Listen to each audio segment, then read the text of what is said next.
എല്ലാവർക്കും നമസ്കാരം. ഇന്ന് നമ്മൾ ചർച്ച ചെയ്യുന്നത് 8ാം ക്ലാസ്സിലെ കേരള പാഠാവലിയിലെ താളുകൾക്കിടയിൽ ഒരു മയിൽപ്പീലി എന്ന പാഠഭാഗത്തിലെ ചോദ്യോത്തരങ്ങളാണ്.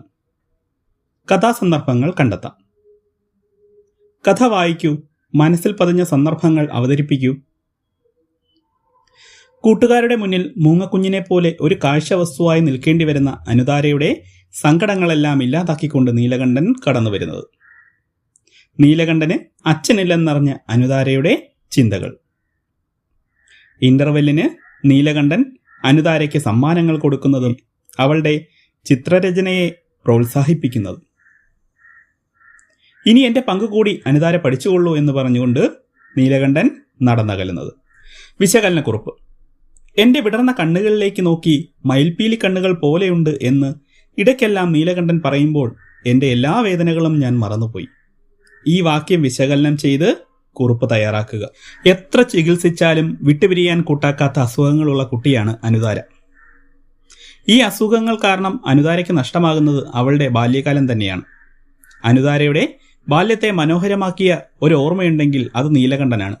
അനുതാരയിലെ കഴിവുകളെ പ്രോത്സാഹിപ്പിക്കുവാനും പഠിപ്പിച്ചു തീർത്ത പാഠഭാഗങ്ങൾ പറഞ്ഞു കൊടുക്കാനും അവളുടെ സൗന്ദര്യത്തെപ്പറ്റി പ്രശംസിക്കാനും അവൻ മാത്രമേ ഉണ്ടായിരുന്നുള്ളൂ. അനുതാര ചെറുതായി വരച്ചു തുടങ്ങിയപ്പോൾ തന്നെ അവൻ അവളെ നല്ലതുപോലെ പ്രോത്സാഹിപ്പിച്ചു. അവൻ്റെ പ്രശംസ കിട്ടാൻ വേണ്ടി അനുതാര പിന്നെ എന്ത് കണ്ടാലും വരയ്ക്കാൻ തുടങ്ങി. ലോകത്തിൽ വെച്ച് ഏറ്റവും ഭംഗിയുള്ളത് മയിൽപ്പീലി കണ്ണുകൾക്കാണെന്ന് നീലകണ്ഠൻ പറഞ്ഞു. മാത്രമല്ല, അനുതാരയുടെ വിടർന്ന കണ്ണുകളെ നോക്കി ആ കണ്ണുകൾ മയിൽപ്പീലി കണ്ണുകൾ പോലെയുണ്ട് എന്നവൻ പറയുമ്പോൾ അനുതാര അവളുടെ വേദനകളെല്ലാം മറന്നിരുന്നു. വേദനയുടെ പൂക്കാലം കണ്ട അനുതാരയുടെ ജീവിതത്തിൽ സന്തോഷത്തിന്റെ കുറച്ചു നിമിഷങ്ങൾ നൽകിയത് നീലകണ്ഠനാണ്. അവന്റെ വാക്കുകൾ അനുതാരയെ എന്നും അസുഖങ്ങൾ നൽകിയ വേദനകൾ മറക്കാൻ സഹായിച്ചു എന്ന് തന്നെ പറയാം. പ്രയോഗഭംഗി. മന്ദാരപ്പൂ പോലെ, പെരുമഴയത്തെ ഒരു തുള്ളി പോലെ. ഈ കഥയെ മനോഹരമാക്കുന്നത് ഇത്തരത്തിലുള്ള പ്രയോഗങ്ങളാണ്. കൂടുതൽ പ്രയോഗങ്ങൾ പാഠഭാഗത്തു നിന്ന് കണ്ടെത്തി എങ്ങനെയാണ് അവ കഥയ്ക്ക് ഭംഗി നൽകുന്നത് എന്ന് വിശദീകരിക്കുക. ഇത്തരം സവിശേഷ പ്രയോഗങ്ങൾ കഥയുടെ അനുഭവതലത്തെ വ്യത്യസ്തമാക്കുന്നു. വായനക്കാരന്റെ ഉള്ളിലേക്ക് കഥയിലെ സന്ദർഭങ്ങൾ ആഴത്തിൽ പതിക്കാൻ ഈ പ്രയോഗങ്ങൾ സഹായിക്കുന്നു. മന്ദാരപ്പൂ പോലെ. തന്റെ കാഴ്ച നഷ്ടമായി ചികിത്സയ്ക്ക് പോകുന്നതിന് മുമ്പ് അവസാനമായി അനുതാരയെ കാണാനെത്തുന്ന നീലകണ്ഠന്റെ ചിരിയെയാണ് കഥാകാരി മന്ദാരപ്പൂ പോലെ എന്ന് വിശേഷിപ്പിക്കുന്നത്. കാഴ്ച നഷ്ടമായി എന്ന അഗാധമായ ദുഃഖത്തിനു മുന്നിലും ആ കുട്ടി പുഞ്ചിരിക്കുന്നത് തന്റെ കൂട്ടുകാരി വിഷമിക്കാതിരിക്കാനോ അതോ അവന്റെ സ്വഭാവമാണോ അതെന്ന് വായനക്കാരെ ചിന്തിപ്പിക്കുന്ന പ്രയോഗമാണിത്. പെരുമഴയത്തെ തുള്ളി പോലെ. പുതിയ സ്കൂളിലെത്തിയ അനുതാര നീലകണ്ഠനെക്കുറിച്ച് ചിന്തിക്കുന്നതാണിത്. 4ാം ക്ലാസ് വരെ തൻ്റെ ഒപ്പം ബെഞ്ചിലിരുന്ന നീലകണ്ഠൻ ഇപ്പോൾ ആൺകുട്ടികളുടെ ക്ലാസ്സിലാണ്. മാത്രമല്ല, ഒരുപാട് കുട്ടികളുള്ള ഈ നെടുങ്കൻ സ്കൂളിൽ നീലകണ്ഠനെ അവൾ വല്ലപ്പോഴുമേ കാണാറുള്ളൂ. അത്രയധികം കുട്ടികളുടെ ഇടയിൽ നീലകണ്ഠൻ പെരുമഴയത്തെ തുള്ളി പോലെയാണ്. പെരുമഴ പെയ്യുമ്പോൾ അതിലെ ഒരു തുള്ളിയെ വേർതിരിച്ചറിയുക എന്നത് പ്രയാസമാണല്ലോ. അതുപോലെ കുട്ടികൾക്കിടയിൽ നിന്ന് നീലകണ്ഠനെ കണ്ടെത്തുക എന്നതും പ്രയാസമായിരുന്നു. വിടരാതെ കരിഞ്ഞുപോയ ഒരിതൾ. തന്റെ ബാല്യത്തെക്കുറിച്ച് അനുതാര പറയുന്നതാണ്. താനാകുന്ന പൂവിലെ വിടരാതെ കരിഞ്ഞുപോയ ഒരിതളാണ് തന്റെ ബാല്യമെന്ന് അവൾ കരുതുന്നു. ബാല്യത്തിൽ ഏവർക്കും മനോഹരമായ ധാരാളം ഓർമ്മകളുണ്ടാകും. എന്നാൽ അനുതാരയ്ക്ക് വളരെ കുറച്ച് ഓർമ്മകൾ മാത്രമേ ഉള്ളൂ. അസുഖത്തിന്റെ പിടിയിലായിരുന്ന അനുതാരയ്ക്ക് ഒരുപാട് നല്ല സുഹൃത്തുക്കളോ ബാല്യത്തിനെ മനോഹരമാക്കുന്ന ഓർമ്മകളുടെ മയിൽപ്പീലി ശേഖരമോ ഉണ്ടായിരുന്നില്ല. ഉപകഥകൾ പോലെ എൻ്റെ ഉള്ളിൽ അസുഖത്തിന്റെ അവശിഷ്ടങ്ങൾ ചുറ്റിത്തിരിയുന്നുണ്ടാവും. അസുഖത്തിന് ശേഷം സ്കൂളിൽ വരുന്ന അനുതാരയുടെ കഷ്ടത നിറഞ്ഞ അവസ്ഥയെ സൂചിപ്പിക്കുന്നതാണിത്. അസുഖം മാറിയിട്ടും അസുഖമുണ്ടാക്കിയ വേദന ശരീരത്തെ ബുദ്ധിമുട്ടിക്കുന്നതിനെയാണ് കഥയുടെ ഉപകഥകൾ എന്ന പോലെ അനുതാര പറയുന്നത്. ഓർമ്മകളുടെ മയിൽപ്പീലി ശേഖരം. ഓർമ്മകളുടെ മയിൽപ്പീലി ശേഖരം എന്നതുകൊണ്ട് അർത്ഥമാക്കുന്നത് ബാല്യത്തിലെ മനോഹരമായ ഓർമ്മകളെക്കുറിച്ചാണ്. അനുതാരയ്ക്ക് പ്രൈമറി ക്ലാസ്സുകളിൽ മനോഹരമായ ഓർമ്മകളുടെ ശേഖരം ഉണ്ടായിരുന്നില്ല. അതിന് കാരണം അവളുടെ അസുഖങ്ങളാണ്. അസുഖങ്ങൾ മൂലം പലപ്പോഴും ബാല്യത്തിന്റെ മനോഹരമായ ദിനങ്ങളിൽ രോഗശയ്യയിലായിരുന്നു അവൾ. അടുത്ത ചോദ്യം. കണ്ടെത്താം, എഴുതാം. അത് വെട്ടിവിറ്റു, തീർന്നാലും തീരാണ്ടല്ല കടം. അയ്യയ്യോ, എന്തിനാ ഇങ്ങനെ കരയണത്?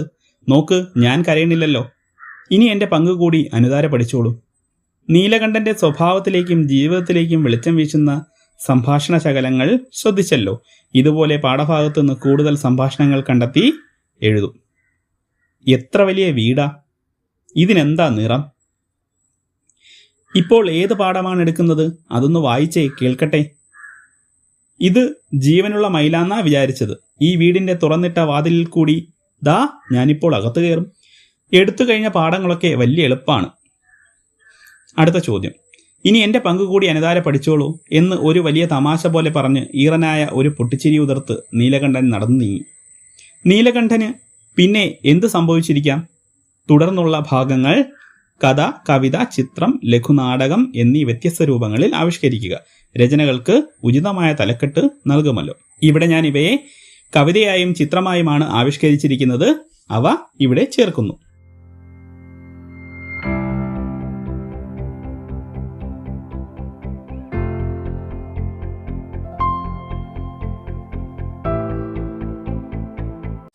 അടുത്ത ചോദ്യം.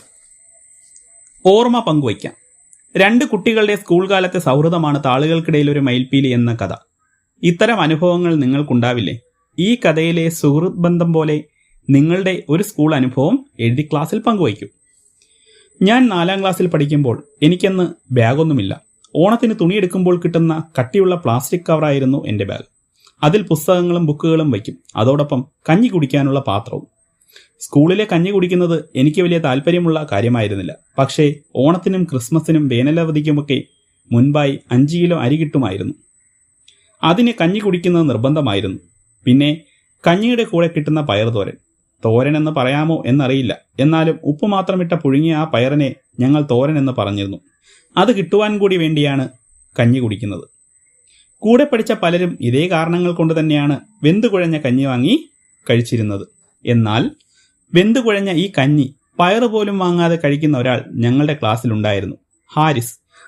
അവൻ വീട്ടിൽ നിന്നും എന്നും അച്ചാർ കൊണ്ടുവരും. ചിലപ്പോഴൊക്കെ കടയിൽ നിന്നും അച്ചാർ വാങ്ങും. അങ്ങനെയാണ് അവൻ ആ കഞ്ഞി ദിവസവും യാതൊരു മടിയും കൂടാതെ കുടിച്ചു തീർത്തിരുന്നത്.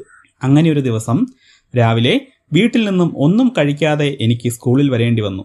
അന്ന് 12:30 ബെല്ലിന് മുമ്പേ തന്നെ വയറിൽ വിശപ്പിന്റെ മണിയടി മുഴങ്ങിത്തുടങ്ങി. എന്റെ ദൗർഭാഗ്യമെന്ന് പറയട്ടെ, അന്ന് കഞ്ഞിയും പയറും വെന്തു കുഴഞ്ഞിരുന്നു. അങ്ങനെ ഇവ രണ്ടും വളരെ പ്രയാസപ്പെട്ട് കഴിച്ചുകൊണ്ടിരിക്കെ ഒരു വാഴയിലയുടെ പൊതി എൻ്റെ മുന്നിലേക്ക് നീട്ടിയ ഒരു കൈ കണ്ടു. അത് ഹാരിസ് ആയിരുന്നു. ഞാൻ ആ പൊതി വാങ്ങി തുറന്നു നോക്കി. നാരങ്ങാച്ചാറായിരുന്നു. വളരെ കുറച്ചേ ഉണ്ടായിരുന്നുള്ളൂ. എങ്കിലും അന്നത്തെ വിശപ്പിന് അത് ധാരാളമായിരുന്നു. ഞാൻ വേഗത്തിൽ അച്ചാറ് കൂട്ടി കഞ്ഞി കുടിച്ചു. വിശപ്പിന്റെ കത്തൽ ഒന്നടങ്ങിയപ്പോൾ നന്ദിയോടെ അവനെ നോക്കി. അവൻ എന്നെ നോക്കി ചിരിക്കുക മാത്രം ചെയ്തു. നന്ദി, നമസ്കാരം.